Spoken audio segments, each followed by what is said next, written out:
Okay, we've been asked a few questions on our Instagram Q&A, so we're going to just go through them and try and answer as many as we can, basically.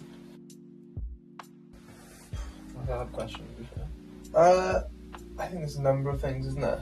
Yeah. From manufacturing, Yeah. lead times on products, when you think you're going to get them, and then when you actually get them, that obviously dictates when you're going to talk about launching these products. Yeah, and getting an idea from your head to sort of real life can be difficult. Like, we may have an idea for a style, and then when we go into sampling, it doesn't come back and it's quite right, and then that process can take a while, can't it, for some designs? Yeah.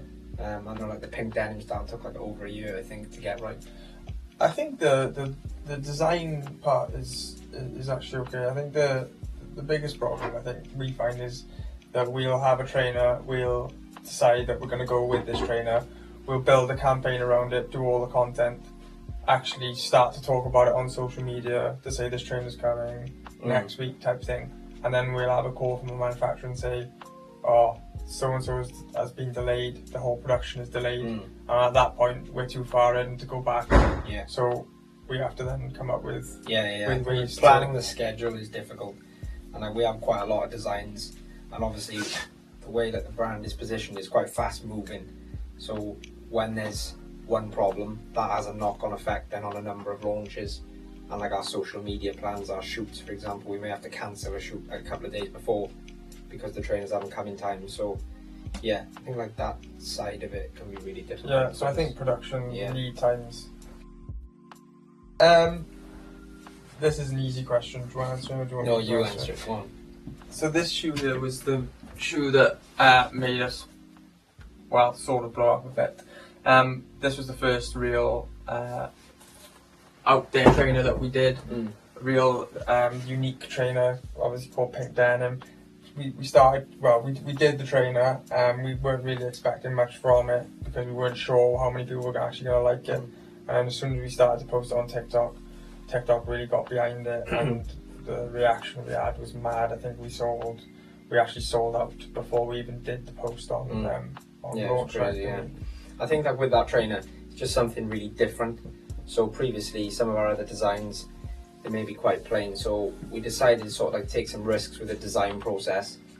And then since that Pink Denim, like we've gone with that a little bit. Quite a few of our designs are a little bit more out there, and that seems to go down really well, in fairness, doesn't it? So yeah, I think it just sort of makes us unique to other brands as well. I think a lot of brands are very similar in what they're doing with the colour patterns and stuff that they're doing. So I think doing something like Pink Denim, it really makes us different to everyone else. Yeah, definitely. I think it's just from a number of places really. We don't really have like a set in stone way of designing trainers. It's sort of like what myself and Henry would like to wear type thing. We look at other brands out there, like the luxury brands, take bits from where we like, and then come up with our own sort of designs on them and take it from there. Yeah, I think it's just different parts from different sort of trainers that you actually like. Because obviously I think there's a lot of trainers out there that are good trainers, but they miss certain things. Like some may be too high, some may be too low. Laces on some maybe not what you want. And I think we just look at what we like from a range of different styles and then put it into one trainer that we think is perfect. And I think that's what we've done with the styles that we have.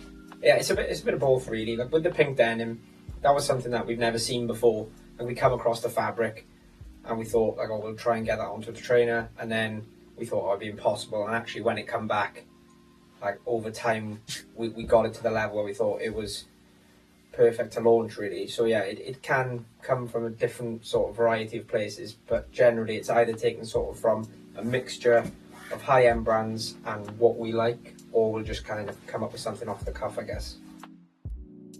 It's made in Portugal. I know different brands are made in different places. Some are made in China, some are made in Italy. At the moment, Numerous is manufactured in Portugal. The lead times are pretty good. It's quite easy to get to. I think like with this business, we go to see our manufacturers quite a lot. It's quite hands-on. So obviously, if it was in China, it's more difficult to get to. There's more problems with like quality and things like that. So Portugal's perfect for us. The guys we work with are really good, really helpful, and it's easy to get to. Go out there once or twice a month normally. Yeah, we did actually start making them in Turkey. That's where we started. Just because lead time, not lead times, definitely not lead times. No. MOQs were actually better. It was cheaper to make a sample there. So, and obviously we didn't have like an endless pot of money to start this brand. So we actually started in Turkey, built the trainer into what we wanted it to be, started to sell it, and then when we got it to a level, we moved everything over to Portugal, and obviously it's been a lot smoother since. I think you are like dictated by volume a little bit. Like Henry said at the start, we made in Turkey purely because like the volumes in Portugal were too high for us. Obviously, as the brand grows, we sort of open up more doors and have more capacity to sort of experiment in different areas. But at the moment, we're in Portugal and we're finding that it's going really well in Venice.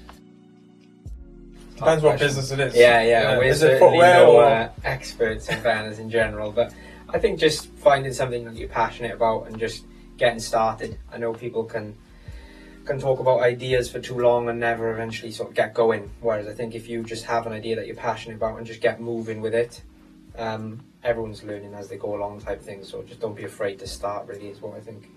I think the key is to be to like love what you are doing and like be passionate about it, because obviously there's going to be a lot of bumps along the way, and if it's not something that you really love and enjoy, then you'll get to one of them bumps and you'll just stop. Yeah, those bumps will be hard. I think you've got to be something that you're passionate about, that you believe in, that you love, and then you'll just overcome all them bumps and get to where you need to be. Yeah, I think you've got to be patient as well. I know, like, this day and age we all expect to like do things overnight, but it doesn't really work like that. It does take time, so you have to just be patient and sort of trust the process. Put the hours in, really. I played football, Andy was an accountant. I think that it worked well because I was in the football industry, so I knew a lot of people, like influential people in that game.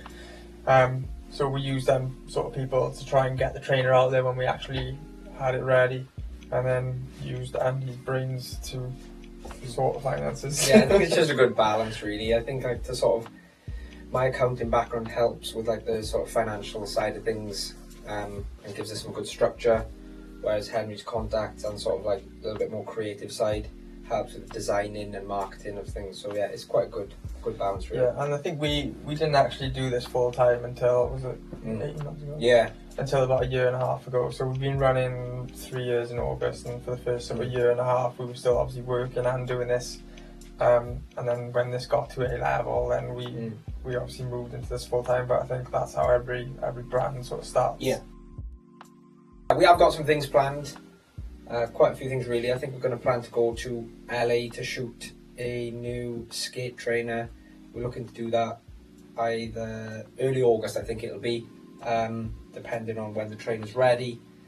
And then we've got some other shoots lined up, just small, like local shoots really. But other than that, there's nothing else planned really. No. We try and do as many of them as we can. Obviously, we're still a growing brand. Like, we haven't got an endless pot of money for marketing and stuff.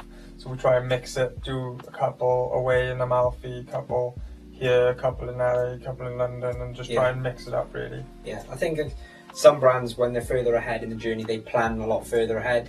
So they plan like their shoots for winter and things like that. Whereas with us, like Henry said earlier, with like the manufacturing process can be difficult.